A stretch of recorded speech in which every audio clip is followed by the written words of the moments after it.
cousin Andy, he's in corrections right now. He phones me from time to time. I usually go drop some money off for him because it's pretty tough when we're in there.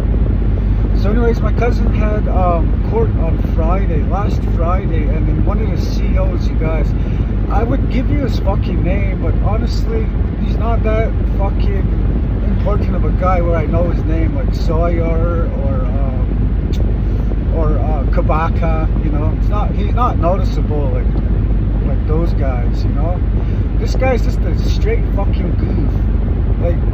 Like 100% he abuses the inmates that go into the correctional center. Even one time, you guys, when they label you without asking you who you come from, where you go, where you're gonna go, who you represent. They just assume who you are, and then they check you off as a gang member. Say your brother's on Unit 7 West or something, and then your brother's a fucking into the gang or whatever and lifestyle. Automatically, people like this CO are gonna put you in the units that are checked out to be for gang members or shit like that. This guy was all around, not even a fucking, all around he was a bad cop. And he tells my cousin, because I had an interaction with him in the summer, I chased his ass down in the park. Anyways, that was between me and him, not my cousin Andy. So he tells my cousin Andy, you tell Eric, just look up on YouTube what happens to people that fuck with COs. Totally threatened me, 100% threatened me. If we had the issue, we should have resolved it. We should have resolved it when we went to when we saw each other at the park. You shouldn't have waited for my cousin to go to the correctional center just to start fucking with him, you know? That's not good.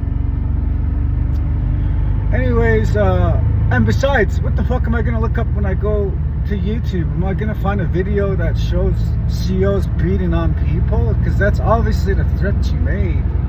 And I know they watch my videos because of the YouTube comment.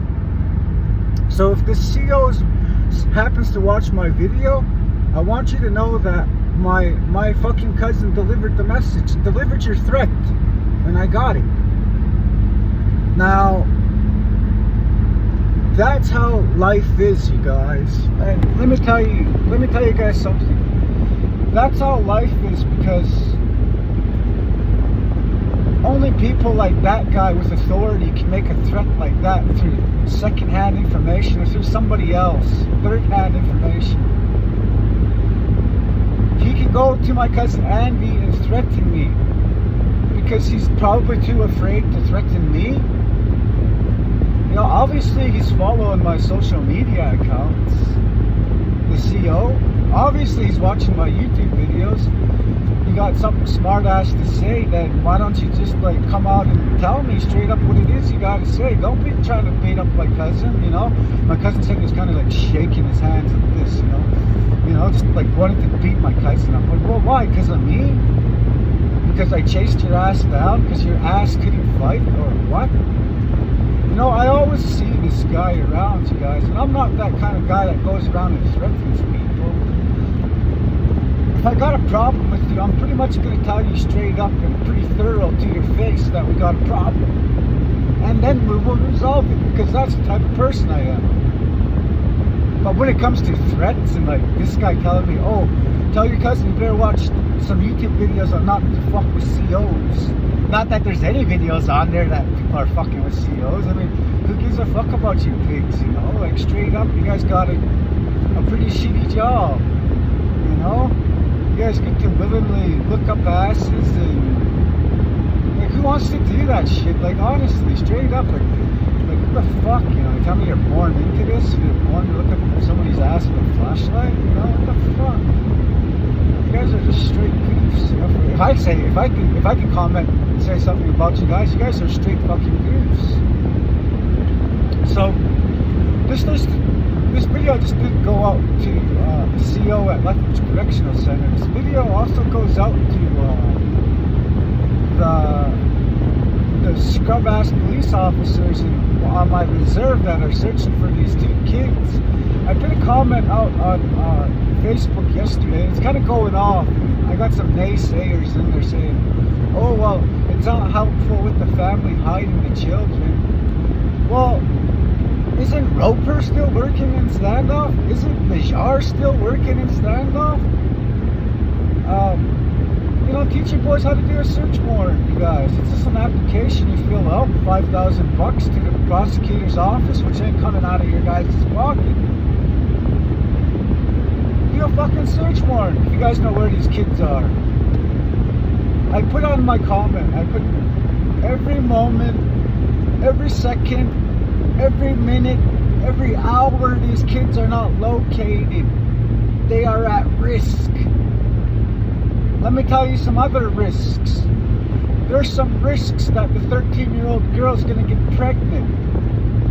There's some risk that the girl's gonna contract the venereal disease. There's a high risk and a high probability that the child will be the R word.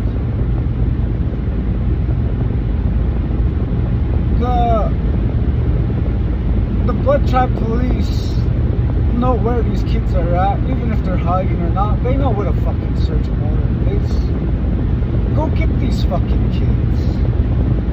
You guys are making our reserve look so fucking bad right now, especially with the little Darius McDougal that went missing down in Crow's Nest Pass.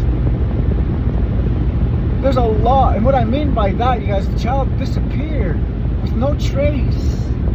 Now you're telling me that these children who you got located through the phone, through the ping, you're telling me that you can't locate them, and you're telling the whole reserve you can't locate them, yet they're already located? That don't make sense. You guys better go back and figure some shit out, or not. Scoop up these kids and get on your fucking job to winning your war on drugs and domestic assaults and whatever it is you're trying to solve here on Kainai. Yeah, you guys, today I woke up thinking about it. My cousin Andy, you know, his safety is at risk at the Lethbridge Correctional Center right now with this fucking security guard, or as he likes to call himself, a CO. With the CO that's going around threatening people. You know, my cousin was actually scared. I can tell he was scared because I know that's my brother, you know. He's practically my brother, Andy. And I told Andy, you tell the guard that you saw me and you spoke to me, and tell him to watch this video here for you, because I made it just for you, Mr. CO.